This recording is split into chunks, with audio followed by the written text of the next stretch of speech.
Baik, sebelumnya, Assalamualaikum warahmatullahi wabarakatuh. Perkenalkan, saya Ferdi Atmaja, salah satu peserta dari Virtual Internship Rakamin Academy, yang dengan role sebagai backend developer intern.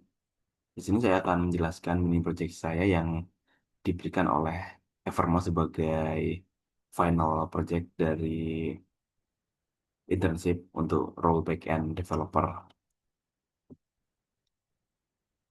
Untuk itu saya akan menjelaskan project overview-nya.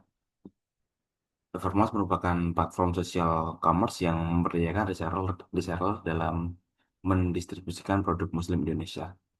Untuk mendukung aktivitas penjualan, dibutuhkan sebuah back-end service yang mampu menangani pencatatan transaksi secara terstruktur dan andal.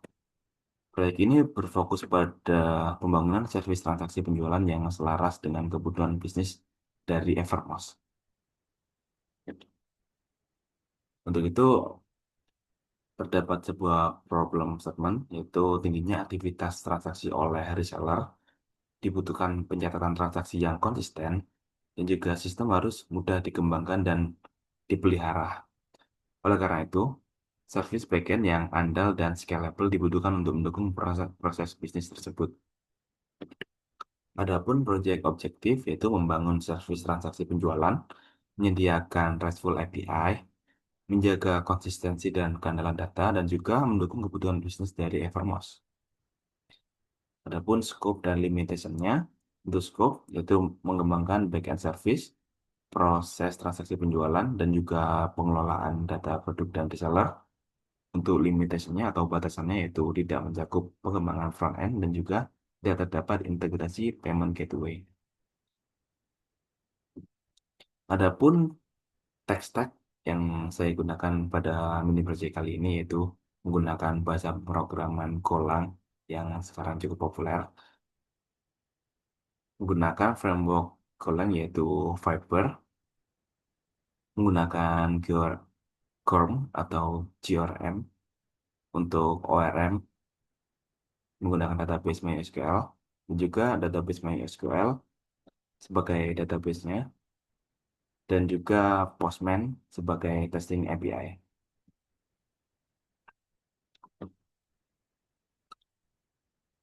Untuk project structure dan arsitekturnya, proyek ini disusun dengan struktur folder yang modular untuk memisahkan siap tanggung jawab sistem. Di sini saya menggunakan clean arsitektur. Untuk struktur foldernya ada CMD yang berisi main.go sebagai runner utama dari aplikasi ini. Ada juga handler yang menerima request dan response.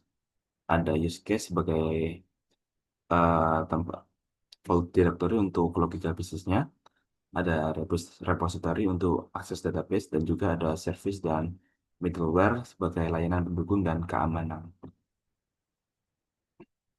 Untuk database desain yang saya gunakan pada proyek kali ini, sedikit saya kembangkannya dari database desain yang diberikan oleh tim Everma sendiri di soalnya. Di sini saya mengembangkan agar proses bisnisnya bisa jalan dan juga untuk menangani salah satu batasan saya tadi yaitu tidak adanya payment gateway. Jadi saya bikin untuk agar proses payment ini bisa berjalan dengan lancar walaupun terdapat batasan tadi yaitu tidak ada payment gateway. Di sini terdapat tabel utama yaitu users, alamat, produk, kategoris, foto produk, toko, TRX atau transaksi, detail TRX atau detail transaksi, dan juga log produk. Untuk business flow utama pada aplikasi ini yaitu klien mengirim request transaksi, kemudian sistem memvalidasi datanya. Kemudian transaksi yang sudah divalidasi tadi disimpan ke database, kemudian sistemnya akan mengembalikan respon transaksinya. Adapun API design, di sini service menyediakan RESTful API untuk mendukung proses transaksinya menggunakan endpoint utama dari API, RESTful API seperti get, post, fetch, dan juga delete. Endpoint ini dirancang untuk mengikuti prinsip REST API. Adapun JWT Authentication untuk API security-nya. Jadi JWT Authentication ini sebagai keamanan agar API ini bisa terjaga. Untuk alur singkatnya yaitu ada login. Login akan mendapatkan tiket token yang dihasilkan. Kemudian token dikirim pada setiap request dan middleware akan memverifikasi tiap tokennya tadi. JWT memastikan hanya user terautentikasi yang dapat mengakses endpoint tersebut. Kemudian ada development proses atau alur pengembangan dari aplikasi mini project kali ini. Yang pertama ada analisis kebutuhan, desain arsitektur dan database, implementasi sistem, implementasi service, maksud saya, testing API, dan juga dokumentasi. Untuk testing dan validation-nya juga saya lakukan pengujian menggunakan Postman yang sudah melewati berbagai pengujian dan statusnya pas sehingga aplikasi bisa berjalan dengan baik. Adapun validation lainnya seperti saya menggunakan unit testing yang sudah disediakan oleh Golang sendiri dan juga menggunakan mock. Hasilnya terdapat hasil utamanya service berjalan dengan stabil, transaksi tersimpan dengan baik dan API merespon sesuai dengan kebutuhan. Adapun repository dan dokumentasinya, seluruh source code ini didokumentasikan tersedia di GitHub dan link GitHub-nya sebagai berikut. Saya juga menggunakan GitHub ini sebagai version control agar proses development aplikasi ini bisa berjalan dengan baik dan apabila terdapat bug-bug atau perlu rollback ke versi yang sebelumnya bisa menggunakan GitHub juga. Untuk selanjutnya saya akan mendemonstrasikan aplikasinya yang sudah saya buat ini. Jadi ini aplikasi yang sudah saya buat. Di sini ada main.go, kemudian ada domain, handler, middleware, dan juga respon di sini direkturnya. Di sini ada repository dan juga service dan juga ada use case sebagai alur bisnis dari aplikasi ini. Kemudian ada migration ini yang digunakan untuk membuat tabel-tabel dan database-nya agar tidak berulang kali melakukan import export seperti itu. Jadi tinggal menjalankan perintah migration, tinggal migration up jika mau kembali ke versi versi sebelumnya tinggal diganti dengan migration down. Kemudian ada package. Di sini terdapat file directory JWT dan utils ini untuk membuat Slack ini. Dan juga ada file-file lainnya di sini. Untuk pertama-tama kita akan coba lakukan unit testing yang sudah saya lakukan selama pengembangan aplikasi ini.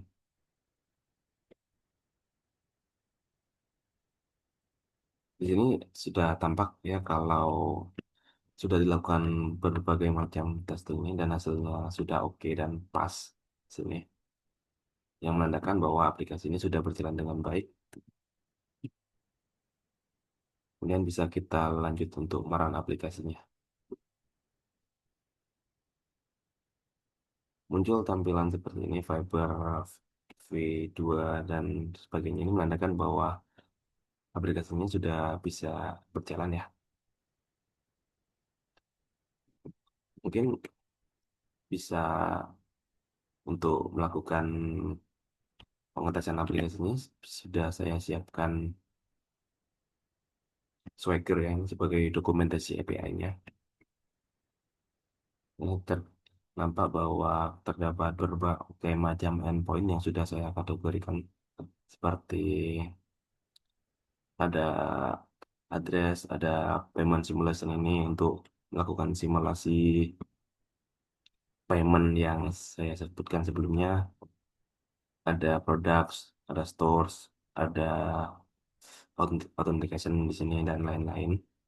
Mungkin akan saya demonstrasikan dari authentication-nya dari awalnya. Kita coba untuk masuk sebagai register user. Di sini kita bisa menggunakan try it out ini untuk melakukan register karena saya menggunakan endpoint ini. Kita coba untuk melakukan registrasi user 2012. Datanya asal aja ya. Untuk emailnya saya coba pakai buah-buahan aja ya. Apple misal. apple@gmail.com. Itu namanya Apple. Untuk passwordnya Apple 12 ya. Dan phone numbernya di sini saya asal aja ya.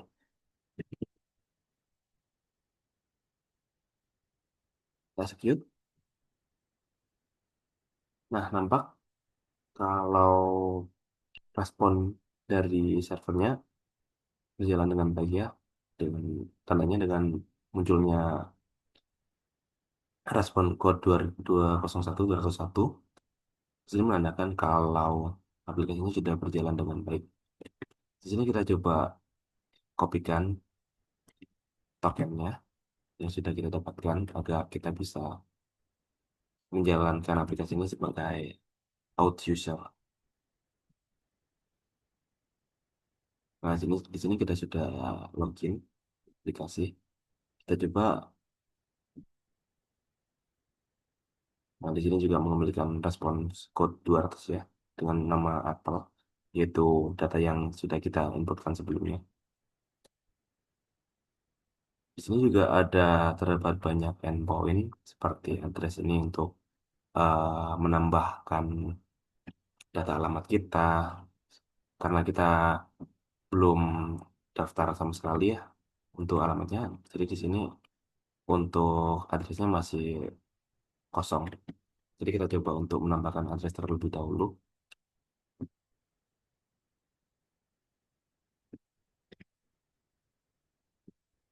Di sini cita ID kita coba mencontek saja dari alamat lain. Cita ID 3171 3171 3171 untuk provinsinya 31 ya 31.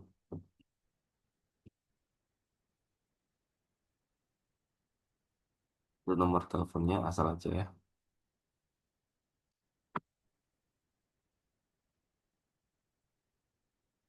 Nama penerimanya tadi Apple atau kita bisa bikin hmm, adiknya Apple gitu. Karena ini nama penerimanya bisa jadi siapa aja kan ya. Kemudian kode pos, ada judul alamat, rumah Apple, is default kita jadikan dulu aja.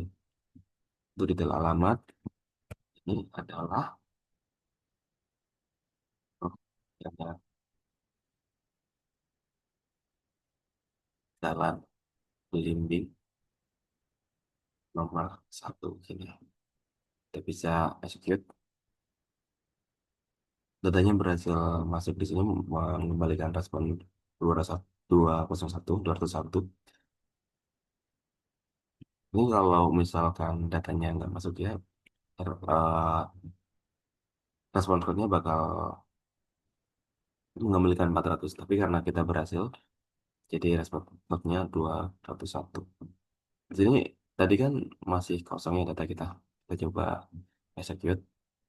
Nah, sekarang muncul data dari user Apple karena ini restricted ya.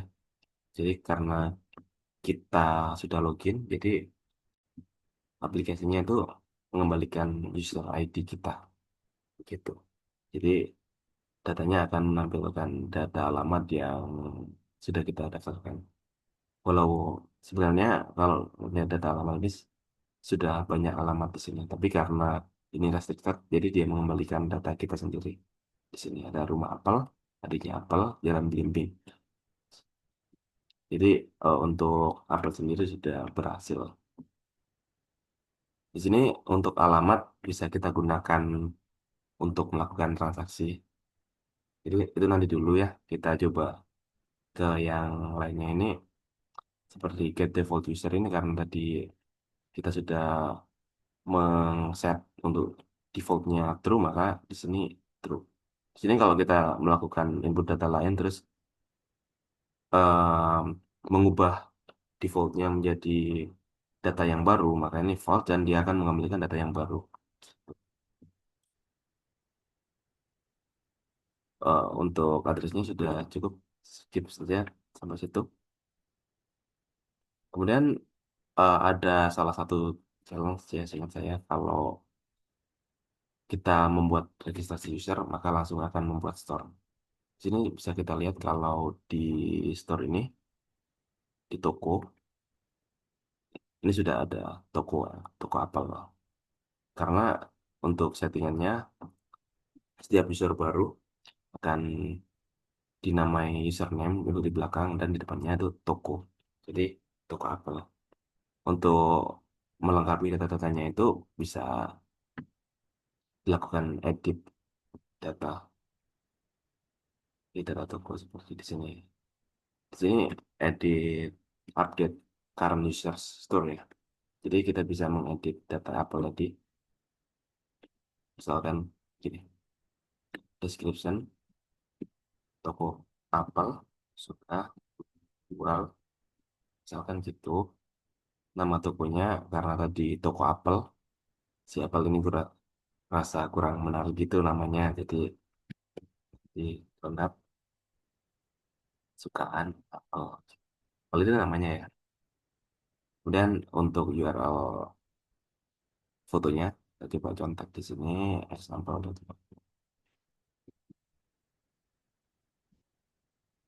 Sampel dot. Nah, jadi kita execute. Nah, sudah berhasil disimpan di sini. Jadi sudah terupdate.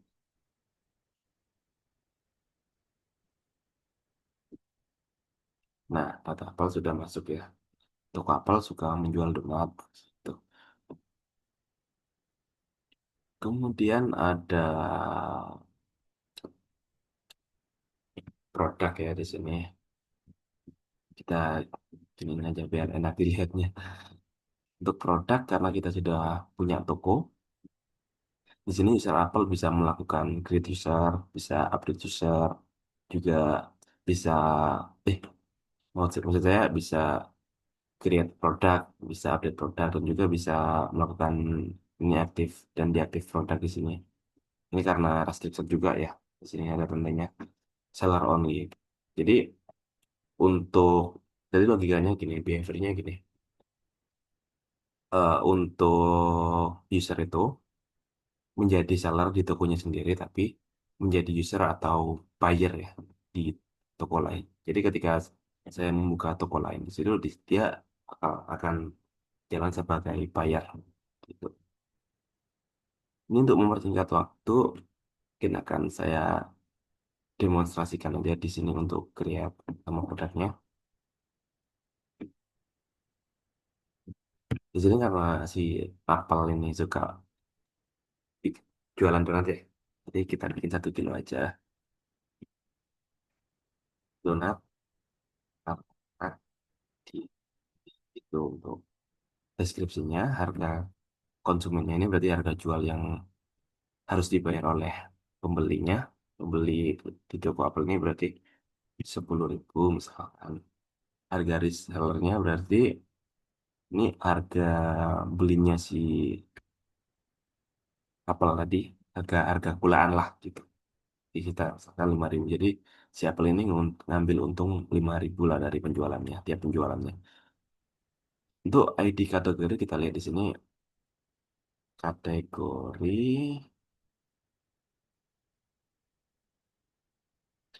ada makanan ringan atau makanan minuman ya. Makanan minuman aja lah. Jadi di sini Untuk tabel kategori ada apa ya istilahnya, karakteristik di mana terdapat parent parent kategori dan child kategori di sini. Jadi kayak misalkan ini makanan ini, terus ada juga makanan di sini, tapi makanan di sini punya parent ID nih tiga, berarti kan ini. Berarti si makanan ini parentnya dari makan ringan. Berarti kita ambil nomor 10 karena donat itu merupakan makanan ringan ya. Gitu. Se- Ini 10, terus nama produknya donat Asia. Terus statusnya aktif dan stoknya 20. Lanjut. Nah, berhasil juga ya. Di sini sudah punya produk nih si tokonya si Apple, namanya Donat Bahagia.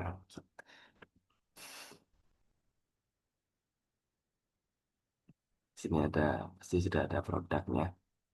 Nah, bisa lihat kan? Donat Bahagia ada slagnya ini untuk identitas lah. Ini bakal beda-beda. Meskipun nanti kan ada nama produk yang sama, tapi biasanya slagnya sudah saya bedakan. Kalau misalkan ada yang bikin donat bahagia lagi ya, jadi nanti slotnya donat bahagia dua gitu. Ini sudah sesuai ya bedanya ya. Ini beratnya satu, terus stoknya tadi kita set 20 dan harganya gini. Jadi sudah berhasil. Untuk ID tokonya 9, coba kita cek. Sudah benar kan? Nah, benar kan ini donat kesukaan Apple di tokonya si Apple di sini. Gitu.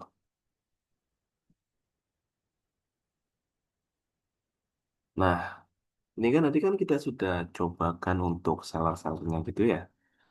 Tapi ada ini sih, ada role di mana kita tidak bisa melakukan sesuatu seenak kita gitu. Misalkan yang admin only ini.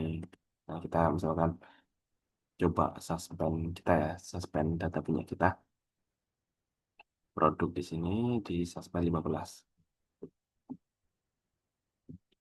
15.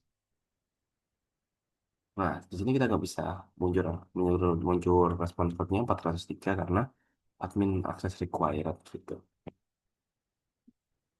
Jadi untuk role-nya sudah ditandai dengan admin only gini ya, untuk di dokumentasinya. Jadi ketika akan digunakan oleh tim front end, ini bisa bisa langsung baca di dokumentasi ini gitu. Untuk alur lainnya seperti transaction ini ada authenticate user gitu. Kemudian kategori ini juga admin only gitu sesuai dengan challenge yang diberikan oleh tim Rakaming gitu. Nah, untuk melakukan pembeliannya ini di bagian transaction ini, eh, iya benar di transaction, kita coba masuk ke user yang sudah saya buat sebelumnya di sini.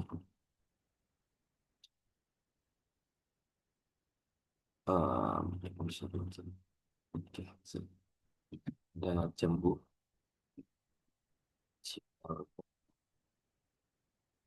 sebenarnya password.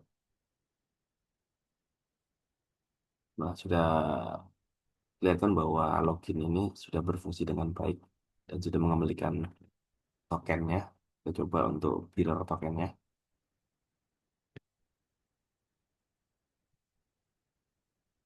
Kita cek untuk usernya.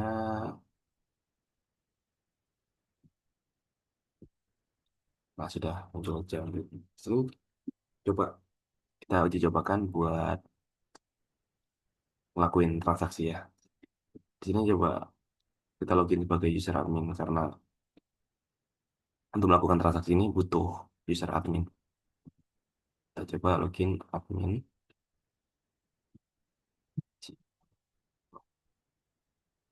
sendiri password.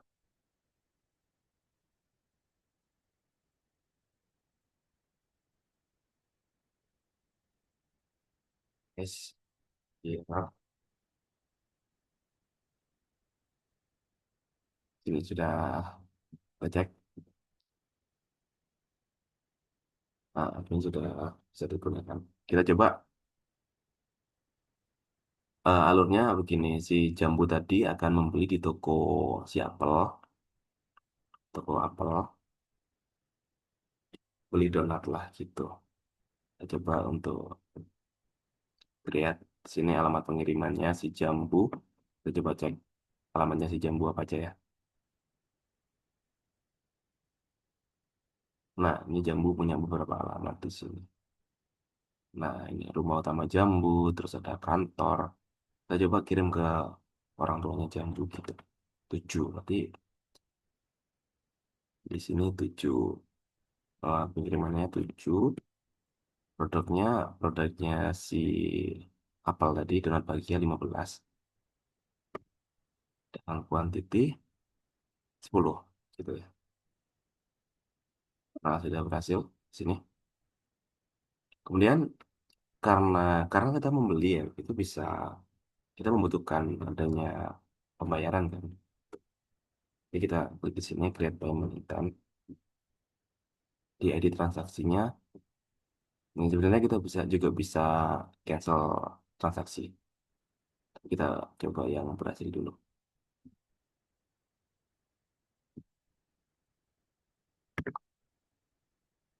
Di sini ada payment intent di sini.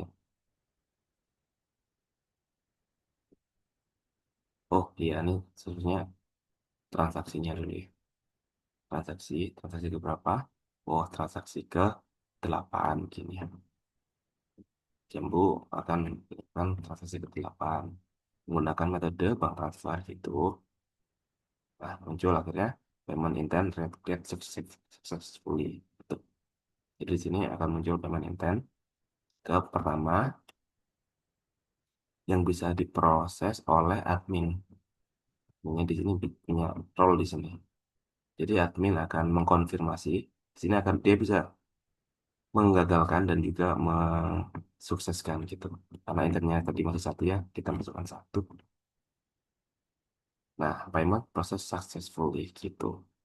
Nah, sehingga yang tadinya pending di sini jadi sukses, sukses.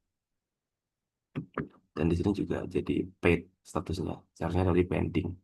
Nah, paid at tanggal sekarang, jam sekarang. Kemudian karena sudah dibayar di sini akan kita lihat ya. Tadi kan masukannya kan jumlah produknya kan 20 ya. Di sini jadi 10 karena ada yang membeli 10 tadi si jambu gitu.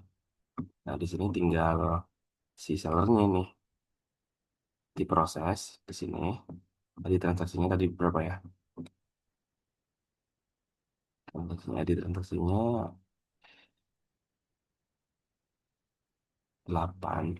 itu. Ini kita coba 8.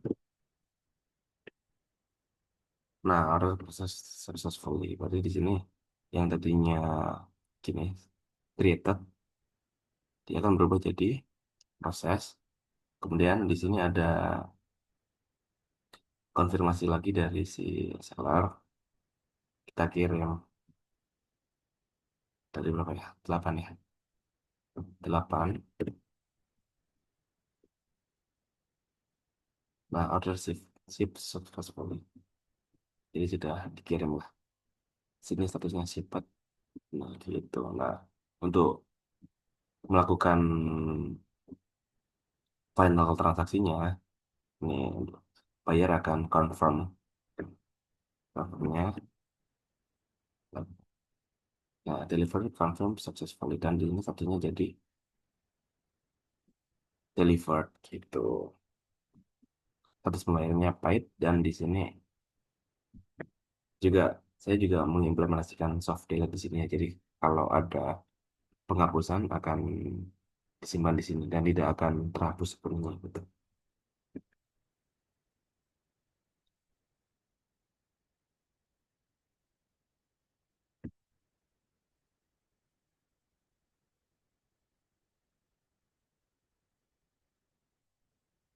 Jadi tantangan yang saya alami di selama pengembangan aplikasi ini seperti pengimplementasian Go, eh, Go rutin ya di sini yang pernah saya alami. Itu pernah sempat passwordnya berulang kali hilang gitu. Ternyata masalahnya ada di Go rutin yang karena bergantian gitu jadi sempat meng-save data kosong di password. Untuk yang saya pelajari banyak ya dari RESTful API Golang, kemudian ada backend arsitektur, database, kemudian juga saya juga belajar dari mengikuti course programmer zaman now dari Pak Eko Kurniawan Hanedi. Jadi kesimpulannya proyek ini berhasil membangun service backend transaksi penjualan yang terstruktur. Kemudian ada pun feature improvement dari aplikasi ini ada payment gateway, ada performance optimization, kemudian ada pengimplementasian CI/CD dan juga Docker mungkin itu saja ya. Mungkin cukup sekian dari saya. Terima kasih. Saya cukupkan. Wassalamualaikum warahmatullahi wabarakatuh.